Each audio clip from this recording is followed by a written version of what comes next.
Donc bonjour à tous. Je vais présenter rapidement la démarche. Alors il y a beaucoup de choses qui se recoupent avec le Toircet, donc je dirais peut-être un petit peu vite sur certaines choses. Donc le parc naturel des Grands Causses, il a un peu plus de 20 ans d'existence, 70 000 habitants, 93 communes. Pour le situer, on est au sud du département de l'Aveyron, donc voilà, le viaduc de Millau, les gorges du Tarn, le cap de Roquefort, le Larzac, tout ça c'est chez nous. Voilà.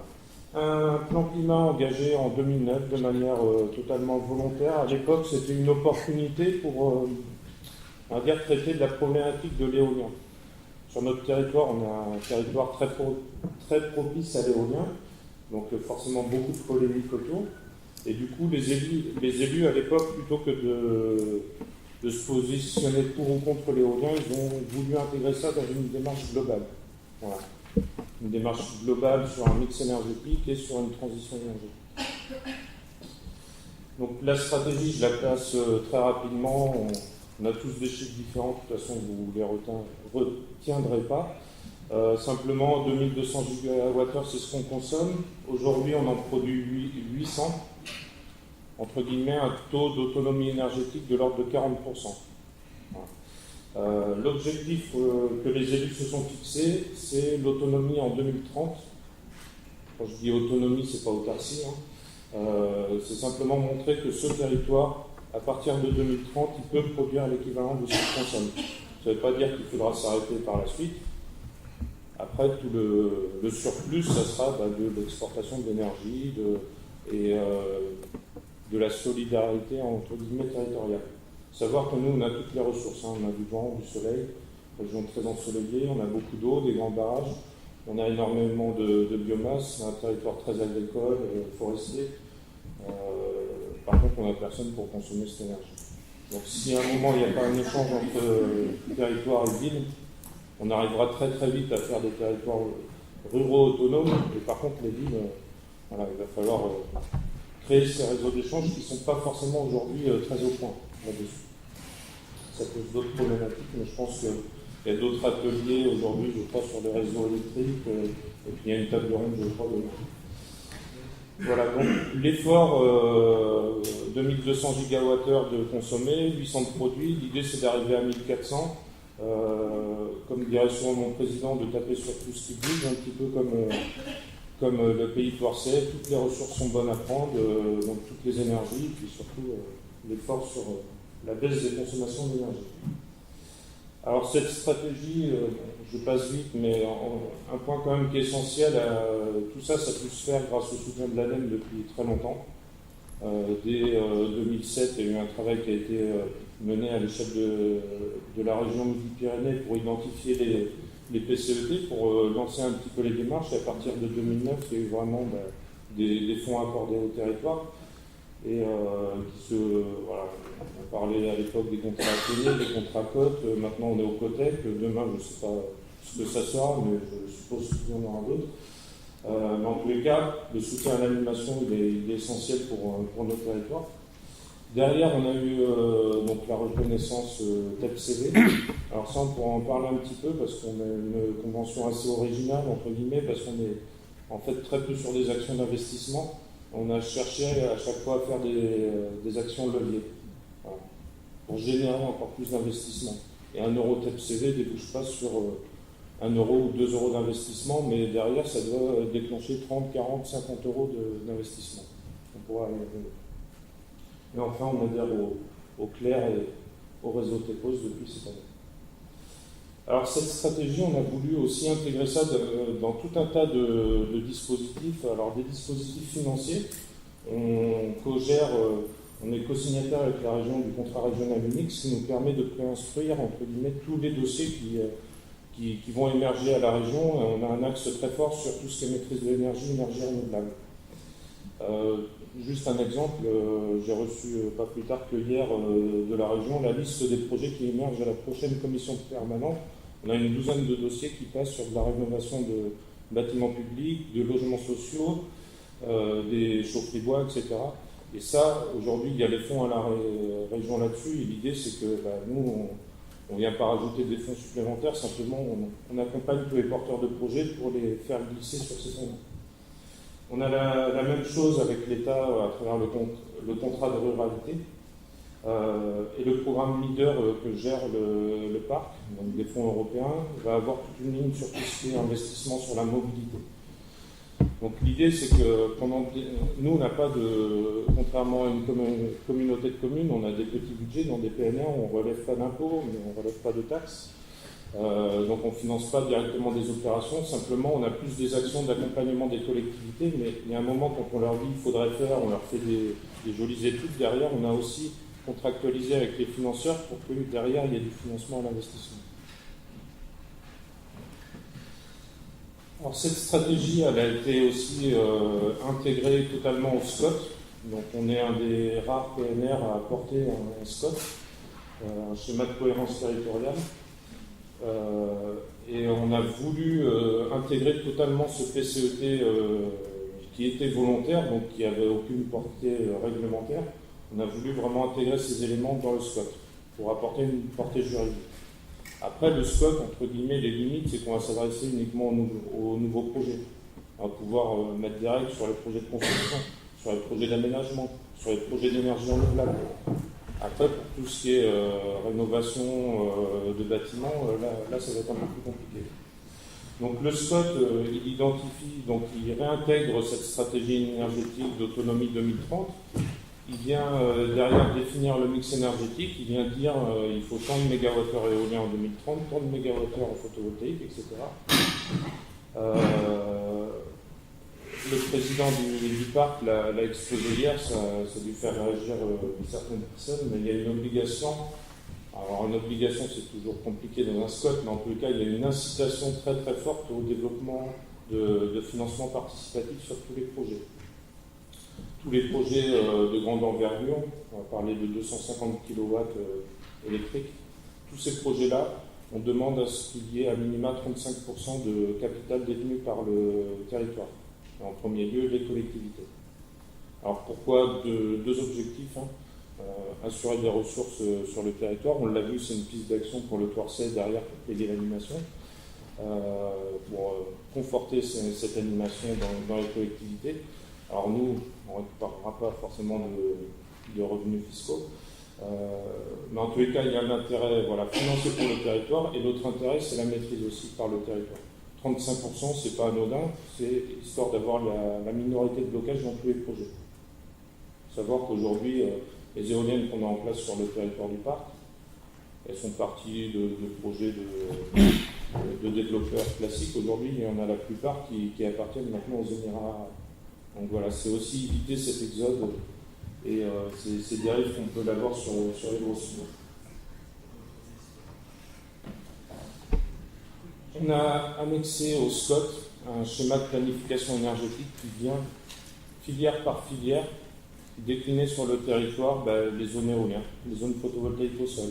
On a identifié tous les barrages en rivière, tous les seuils en rivière qui pourraient être propices à l'installation de microcentrales. Voilà. L'idée, c'est qu'avec cette stratégie, on a les objectifs, mais on a aussi la planification derrière. Donc, je suppose que c'est complètement illisible vu de loin, mais en tous les cas, tout ça, c'est sur le site internet du parc, si vous voulez en savoir plus. Et enfin, pour terminer un peu sur la stratégie, aujourd'hui, vous avez compris, on est parti d'une démarche totalement volontaire, on ne savait pas trop où on allait. Aujourd'hui, on a adossé un maximum de documents autour à la fois de la planification, des documents financiers, etc. Maintenant, ça nous tombe dessus, du coup, on va devoir rentrer dans le cadre réglementaire des PCAET parce qu'on a eu un transfert de compétences de nos intercommunalités qui étaient obligées au syndicat mixte du parc qui porte le SCOT. Alors ça, c'est possible uniquement pour les territoires de SCOT, c'est pas possible pour les PETR et les PNR. Nous, on a pu le faire grâce au SCOT. Donc voilà, on va devoir rentrer dans ce cadre réglementaire, mais surtout, ça va être l'occasion pour nous déjà de réviser notre politique énergétique, de peut-être revoir les chiffres, de peut-être revoir la stratégie, peut-être aller plus loin. Et surtout de remobiliser les communautés de communes parce que l'idée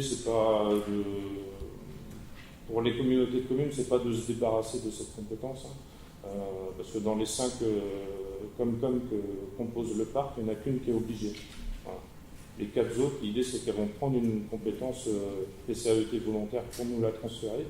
Donc nous, on va terminer sur un PCAET à l'échelle du parc, mais derrière, on aura des déclinaisons sur chaque communauté de communes, pour que chacune ait son programme d'action, parce qu'il y a beaucoup d'actions d'investissement qui vont dépendre plus des collectivités type communauté de communes. Et autre chose aussi d'un point de vue planification toujours, ces 5 communautés de communes sont en train d'élaborer les PLUI, donc elles vont devoir retranscrire à une maille encore plus fine toute la politique énergétique. Donc ça, on y travaille actuellement, on a des missions d'accompagnement sur tous ces PLUI. Voilà. Donc ça, c'était pour la stratégie. Après, c'est pas le cœur de l'action du parc. Je reprends ce qui a été dit hier par le territoire suisse. Nous, l'idée, c'est aussi de réaliser, montrer que le parc, on est souvent perçu comme un organisme dont on ne sait pas trop à quoi ça sert. Enfin, on est sans cesse obligé de se justifier sur l'intérêt qu'il y a à avoir un PNR. Donc l'idée, c'est de le montrer par l'action, apporter des actions vraiment concrètes aux collectivités, aux citoyens, aux agriculteurs. Et ça, c'est ce qu'on s'efforce de faire tous les jours. Donc là-dessus, nous, les moyens d'action au niveau d'un parc, on a différents moyens d'intervention qui peuvent se regrouper des fois. On a des actions de stratégie, on l'a vu. On a des actions de mutualisation, ça c'est un point qui est essentiel dans nos territoires. On a des toutes petites collectivités, quand on enlève Millau et Saint-Afrique, nos communes, c'est 300 habitants en moyenne. Donc il y a un intérêt de mutualisation, d'apporter des opérations clés en main, on va le voir par la suite dans des exemples. Quand on apporte quelque chose qui est clé en main, ça nous permet sur un territoire comme le nôtre de lancer 200 audits de bâtiments, alors qu'à part Millau, personne d'autre n'en aura fait. Et vraiment d'accélérer et de massifier, entre guillemets, cette transition énergétique. Donc la mutualisation, renforcer les moyens à l'échelle des collectivités, à l'échelle du territoire du parc. Et un autre moyen d'intervention aussi, et ça c'est pour le coup très spécifique aux parcs naturels régionaux, c'est l'innovation. C'est une des 5 missions des PNR. On est territoire d'expérimentation, territoire d'innovation. Alors ce qui est extrêmement intéressant parce que ça permet de drainer des fonds des fois qui ne sont pas dans les cases. Et puis surtout, c'est une souplesse pour nous parce que qui dit expérimentation dit droit à l'erreur aussi, et travailler sans avoir cette pression-là aussi, ça permet d'imaginer des choses. Il y a des fois ça marche, d'autres fois ça ne marche pas, mais on pourra aller simplement à la facilité si on restait dans les cases. Là, l'idée, c'est qu'on a cette mission aussi de tester les choses, et on le verra par la suite dans les actions menées. Et enfin, toutes ces actions doivent répondre aux enjeux du développement durable. Ça, c'est un point qui est important. On parle beaucoup d'économie. On a commencé avec un discours très environnemental sur les plans climat et tout. On a vu que derrière, il fallait parler économie. Nous, on essaye toujours d'avoir les 3 discours, parce que quand on parle trop économie, on nous le reproche. Il y a aussi plein d'enjeux autour des actions des parcs. Elles doivent répondre, quand on lance une action, l'idée c'est que on fait de la mutualisation, on fait de l'innovation, ou c'est une action de stratégie, et par contre, ça doit répondre à ces 3 enjeux. Si c'est juste pour faire une action qui répond juste à une thématique, on n'est pas dans notre rôle en tant que parc naturel. Alors, les outils qu'on a mis en place, je vais y aller juste par thématique pour vous montrer quelques exemples. Sur tout ce qui est sensibilisation des habitants, on a commencé, comme tout le monde, à faire des visites de sites, des conférences où il n'y avait jamais personne, ou autrement c'était toujours les mêmes personnes. On en a eu marre de ça. Du coup, on a essayé de trouver des actions beaucoup plus ludiques, des actions où on ne demandait pas au public de venir à nous, mais on allait le chercher. On a par exemple créé un spectacle de rue, la criée de rue verte, pour peut-être certains d'entre vous qui l'ont vu, qui a tourné dans toute la France depuis. Voilà, un spectacle de rue autour de l'écologie, de la transition énergétique. Après, les actions classiques sur des petites familles à énergie positive. On fait ce qu'on appelle des apéros débats. Voilà. Plutôt que de parler d'énergie dans une salle de conférence comme ici, on va dans les bistrots des villages. On ne le dit pas forcément quand on y va d'ailleurs. L'idée, c'est d'arriver comme ça et d'interpeller les gens dans leur quotidien et pas forcément leur demander de venir parler de ça. On a fait de la thermographie par drone et plein d'animations de ce type. simulateur d'éco-conduite aussi. On vient sur des manifestations avec le simulateur dans des zones d'activité pour proposer aux salariés de tester leur conduite. Sur la rénovation des bâtiments, là, on va être plus dans une logique de mutualisation. Donc on a des grosses opérations autour de l'analyse du patrimoine, donc des audits, des commandes groupées d'audit énergétique, d'études de faisabilité sur les bâtiments. Derrière, on a entre guillemets une cellule d'accompagnement aux travaux. Donc une cellule technique, ça va être moi concrètement qui va m'en occuper, donc définir les travaux, une fois qu'on a fait l'audit, d'accompagner la collectivité pour prendre la bonne délibération, etc., de trouver parfois des architectes quand il y a besoin. Derrière, on a les collègues qui sont sur les fonds européens, les fonds régionaux qui vont faire l'instruction des dossiers. Donc on accompagne la commune de A à Z, entre guillemets, jusqu'aux travaux. On va engager des marchés groupés de travaux aussi. Autant sur les missions d'AMO, enfin, aujourd'hui c'est assez pratiqué, des commandes groupées d'audit, d'études et compagnie. Il y a aussi un intérêt, des fois sur des petits travaux, quand on a je ne sais pas, une isolation de comble dans une petite école qui est à 50 km de Millau, il n'y a personne qui veut le faire, on n'arrive même pas à trouver des artisans. Si demain on dit il y a une commande sur 14 isolations de comble et puis 25 chaudières à changer, là ça va intéresser. Aujourd'hui, il faut savoir que sur les marchés publics, on n'a quasiment plus de réponse. Parce que c'est des trop petits chantiers, puis les artisans ils ont beaucoup de travail et ils ne veulent plus s'embêter entre guillemets sur les marchés pour être mis en concurrence. Donc, ça, c'est un point aussi que ça pourrait être abordé. C'est comment mobiliser aussi le monde du bâtiment, de l'artisanat sur ces marchés publics. On a tout un travail en cours sur l'extinction partielle de l'éclairage public. Donc là, pareil, on apporte tout clé en main, les panneaux de signalisation, les horloges astronomiques, on accompagne d'un point de vue administratif et sur la communication la commune. Aujourd'hui, on a 4 communes qui éteignent sur 100, mais il y en a 40 qui veulent le faire dans les 6 prochains mois. Tout simplement parce qu'on a lancé un appel à intérêt en disant qui veut éteindre, on vous accompagne de A à Z. Il y en a 40 qui nous ont dit la moitié. En termes de population, c'est 90% parce qu'on a Millau et Saint-Afrique qui soit le font déjà, soit vont le faire dans les prochaines semaines. Donc voilà, l'intérêt de mutualiser, l'intérêt d'apporter des solutions clés en main. On est sur des territoires ruraux, il n'y a pas d'ingénierie dans les collectivités, ou très peu, il y a une secrétaire de mairie qui est débordée, qui doit tout faire. Lancer un marché public aujourd'hui, c'est extrêmement compliqué pour eux. Si on arrive avec des opérations comme ça, groupées, on va, je pense, vraiment massifier les choses.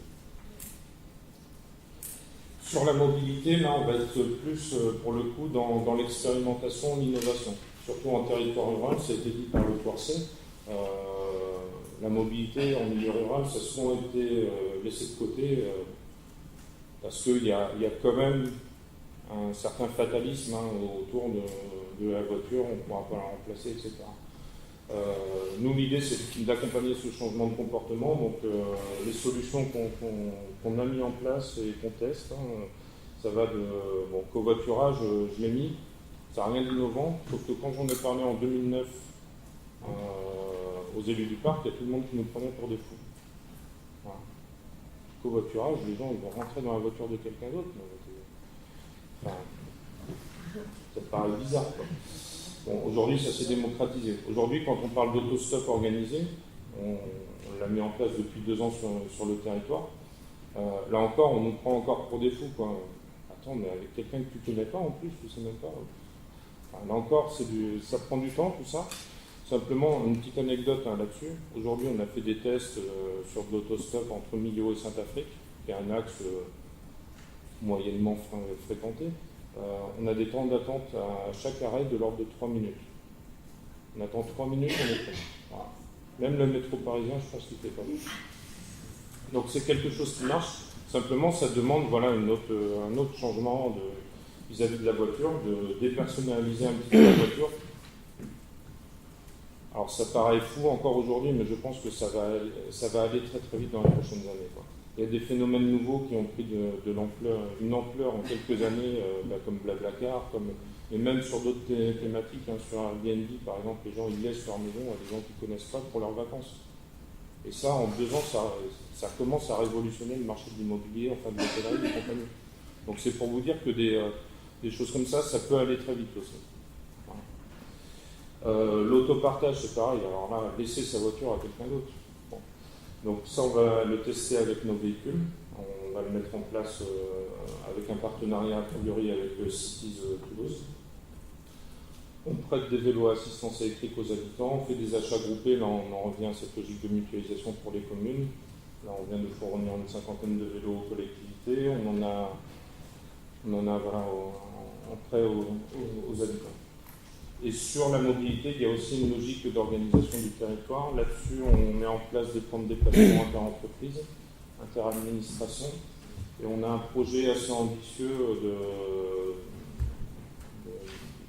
de mutualiser tous les transports en commun, parce qu'on a différentes autorités organisatrices de transport sur le territoire, avec différentes tarifications, etc.